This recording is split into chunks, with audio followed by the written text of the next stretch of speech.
Hey guys, I normally make content about the Bible, but for the friend of mine, I'm going to make some content today about how to teach yourself how to read Chinese in a very efficient way. I lived in China many, many years ago, and as you can imagine, Chinese is quite a complex language. All the tones, all that stuff, but especially the characters. The Chinese characters will wipe you out if you approach them the wrong way. Um, the way that most grammars or textbooks introduce Chinese characters is not really the best. They just start throwing them at you onesie twosies based on what words they're introducing into the stories. A lot of times those words aren't even very useful. But but what happens is you start kind of getting characters, really words. Words are normally made up of two, sometimes three Chinese characters, sometimes one, but normally two. Those words come at you, and you're just learning the strokes and how to make the word. You're not always learning what the characters are, but you actually need to even go deeper than learning the characters. You need to learn the radicals inside of the characters. Now, some Chinese programs are teaching this, but I want to show you specifically how I did this. I was in China for like one and really just 1.5 semesters, and then came back and got married to my wife, Lisa. And then while we were home for a few months, we wanted to go back to China and continue studying. I just sat around and did this. And by the time I got back, I was able to read Chinese. So this software program is not something that I don't know how many people are hearing about this. This is WinLin. This is there may be other things that do this now, but WinLin is sort of a no frills, almost like a word processor for expats using Chinese, both for processing the words, but also for reading. So you can, hey, just because I told you I do Bible stuff, I'm going to come into my Chinese Bible and I'm going to, if I can find it here. Yeah, here's the He bun. And I'll just grab a passage. Let's go for John 3:16. Since everybody knows that, I'll just go ahead and grab that whole section. What you can do is you can open a window, control in there, new, and then drop in Chinese text into the window. And then it's been a while since I've used this, by the way, but if you're pointing at the text, you can see down below there that it gives you a gloss of what you're seeing. So shun, I sure, and so you can see God loved the world, God loves people, and then Shenjer, even Zhang. Zhang is like a this is the Chinese the this is like the King James version of the Bible, but in Chinese.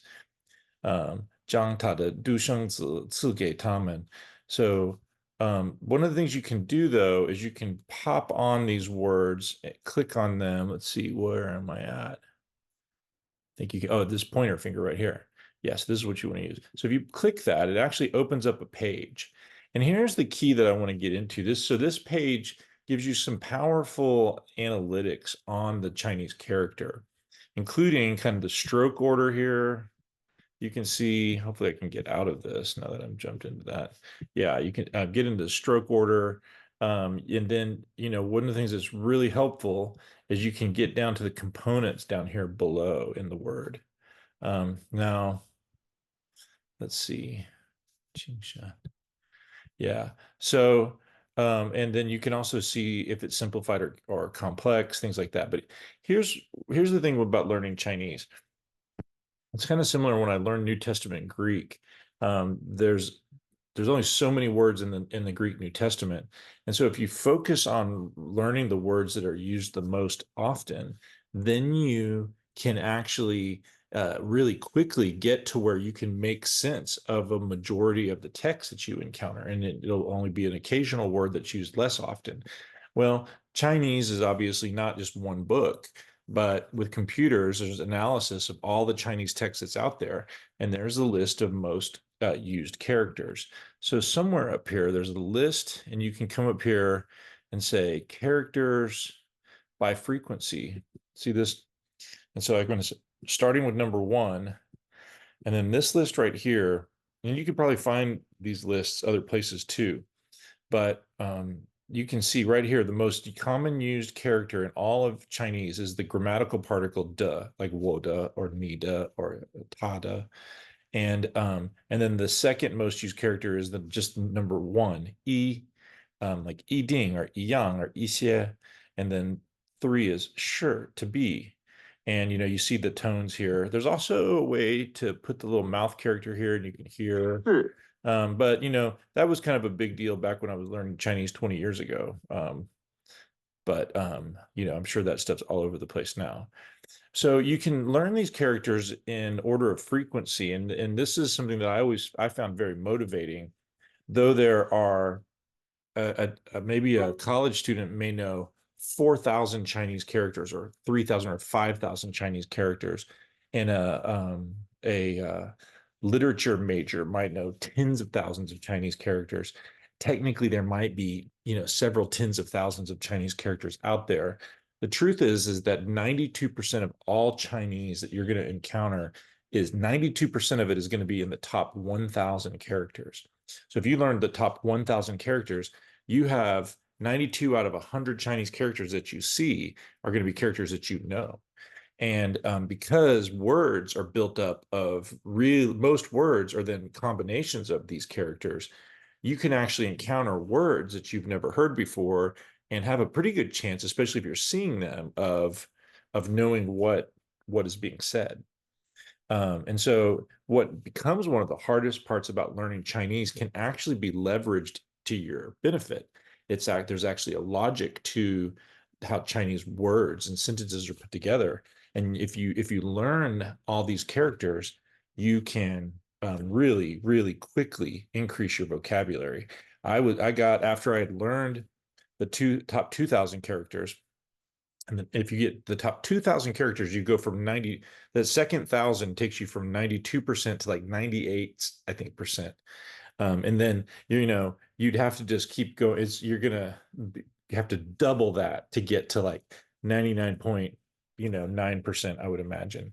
So, and to comfort yourself, lots of Chinese people are, educated Chinese people are bumping into characters and not always 100% sure which one they are, but they're going to know the top 1,000 and the top 2,000. So that's the first thing, is to be encouraged how you put the Chinese language together, and then also to attack it in order of frequency. But here's the other piece that is real important, and that is to like be attentive to the radicals. And so, let's just open up this first one, and this duh particle here. When you come down, and you have to kind of like learn how to look at all of this. When you come down and you see the components in it, and you see that it has, and see it's interpreting it for me at the bottom here by white, and then shall spoon. So what I always do is click on those and see, oh, that component is actually its own word. It is the number 287th word by. So I printed up my top 1,000, and then I made a lot of notes next to them. And what I tried to do is make connections to any Chinese character that was also in the top 1,000. Either, like in this case, this is a word itself, by si, like white, or by tian, daytime, or by cai, cabbage. So I might write those down, but I also want to know what other words have this word white in it, or this component white in it. In this case, it's a radical or a word. So you can actually come down here and say list characters containing this as a component. And what's great is it's going to give you it, and it's going to give it to you in the number order. So you have duh, which we've already been looking at, and then here's by, and this is very similar. It just adds this little like dingza or roof pong at the top, and it's 100. And what you'll begin to notice is that components almost always either have a phonetic role that they play in the character or a meaning role. Maybe sometimes they have both. I'm not really an expert. I represent the average guy who's learned Chinese here. So in this case, of course, the by second tone is the sound by 100. And so I would definitely make a note of that one. See, that's in the top few hundred. And what by itself was 287. I always like to put the number next to it because it kind of gives me an idea of like, all right, this is one I'm going to be getting to soon anyway. I should go ahead and start tackling this and really know this. And so, some of them that maybe have it a little smaller, I may not want to pay too much attention to it, but you can see that it has, well, it has this sort of roof function over the by white and the small for originally. And like sometimes you can go into this and it'll actually kind of show you the logic of the meaning. Sometimes it's not always perfectly obvious to me. You'll see here that the reason why this S is here, 436 L, is that the simplified version of the character does not actually have, it's only the Fantizi, the traditional characters which are used in Taiwan and Hong Kong. Um, that and most Chinese people can actually read, even mainland Chinese people can read traditional Chinese. I never really tackled it, but one of the downsides, I remember my Chinese friend telling me this, that one of the downsides, of course, he was Taiwanese, but one of the downsides of simplified characters is that you lose a lot of the internal logic. So that this whole thing was too many strokes. And so I think Mao Zedong had them simplify the language so people could write it more easily. So as I'm doing like, what is that, like 4 or 5 strokes instead of like 15 strokes? Hey, I'm grateful for that. At the same time, some of the logic has been pulled out. You can see the same thing here for xi, like 学习 or 习惯, 学习 study, the by in there, the white, the feathers over the white. That probably means something about practice. I don't know, white feathers. You can see number 670 here, pa. Pa has a heart. If we were to pull this one open and go down, you would see that it has this. This is a heart particle. So it's our radical. So it had seen is its own word. Here it is. Boom, number 78. But when it's a radical like this, it's not its own word, so it doesn't have a number. But I still can go and say, hey, seen is heart. So about anything to do with emotion, you know, is going to have may have this like heart radical on the left, sometimes on the bottom, I think too. But let's just look at characters containing. Where are we going to find that? List characters containing Sheen as a component. And look, there's going to be a whole bunch of them. So you have Qing, like Ganqing, like feelings, of course, and it has a Qing on the right and a heart on the left. Yeah. Xing, sex. It has to birth over here on the right and a heart on the left. 快乐, again, it's like happiness. It has all this, and the one that we just saw, pa with bai, pa is an emotion. It has a heart and a bai next to it. So it's like white heart, it's like some sort of, fear concept there, So you start actually learning some culture, some, the concepts and sort of the feeling behind some of the words too. So so then what, I just recommend that you do is really focus, um, really just sit down and just plow through that top 1,000 characters. And as you get further down the list, start pulling up text that you're interested in, throwing it into WinLin and start reading it. And then what you can just do is sort of test yourself. Let's say I only know 1,000 characters, so I say shen ai shi ren, and I say I know that. And this, of course, is a little bit weird grammar. Shen zhi zhang ta de du sheng zi. God so loved the world that he gave his only born son and 赐给他们, gave it to them. But let's say, oh, I don't know what this is. 赐, what is this? So I click on it and see, oh, well, no wonder. It's 2,448. Okay. Well, yeah, all right. Well, maybe I don't really need to know that. And maybe if I'm reading the Bible a lot, or if I'm reading in some sort of certain field, I'll pick up some of the more specific characters to the branch of whatever I'm interested in. If it's chemistry, I'm going to go way higher on the list, but only on those specific words. So yeah, there you go. 深爱世人，甚至让他的独生子赐给他们，叫一切信心他的。So that calling that all are causing all those who believe him would not perish. 不至灭亡. So whenever I click on these, I go, oh, okay, 363. I can go. Let's say I've studied up to number 600, and I'm trying this now, and I see 363. Gosh, I should have known that. Jiao, which has the mouth pong on the left there, or sometimes it's encouraging because it's like, okay, 一切信他的不知灭亡 oh 5.99, man, if I only just kept going, I would know, I would really be getting this.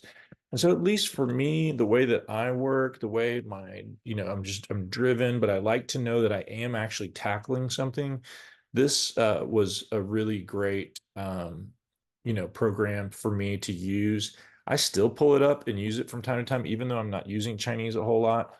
So anyway, just to make sure that I kept this in theme with my Eyes on the Bible channel, let's just look at this again. God so loved the world that he gave his only son, his only born son, it's, that all those who believe in him would not perish, but in opposite find and not the opposite of perish, they would have 永生, eternal life. And it says, for God sent his son into the world, 降世, coming down into the world from heaven, not to 定世人的罪, not to condemn the world and judge them. That wasn't his reason for coming. No, it was 叫世人因他得救. He wanted to cause the people of the earth, and because of him, to be saved. 信他的人 or 信他的人, whoever believes in him is not convicted of their sin. Whoever does not believe, their sin is already set, or it's already been convicted, because turning to Christ or turning away from Christ, that's the key to whether or not you continue or hold your sin or not. So anyway, there's a Chinese lesson with a very small Bible lesson thrown in on top. God bless. Hope this goes well. I'll put the links to WinLin in the comment, or in the notes to this.